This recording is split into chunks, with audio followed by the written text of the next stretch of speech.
I had a grandmother who was really talented in textile work. She was a great embroiderer. She worked with textile all the time, stitching something or creating some kind of textile object, or bojagi, which is the wrapping cloth and patchworked textile. So she did that all the time at home, and I grew up around her. So at the time, I didn't necessarily think about it as an artwork. It's just something that my grandma always make, and you know, forced me to use it. and I didn't necessarily like it, but I think that aesthetic kind of lived with me. So when I started my college with a fibers major, it was almost natural to me that yeah, I'm gonna be a fibers major. I didn't even think about it. So I went in there and I started working with this material, which fights me all the time because you have to shape it into something else, and then it doesn't work the way that you want, and you have to fight it to shape it.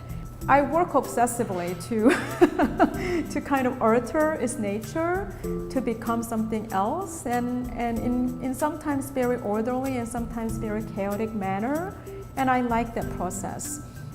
The show that I have here includes the work that I made from 2007.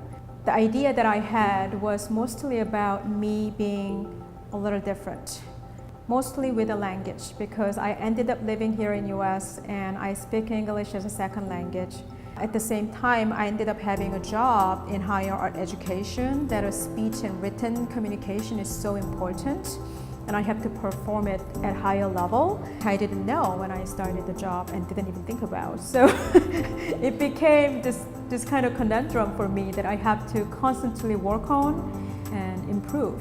The fact that I was a mother and an immigrant and raising children in US where I didn't have any experience of how to raise children in US, at the same time and having a job, kind of shaped my work and how I think, basically, and what I think about for my work as well. So all those things are included in my work or embedded in the body of work here.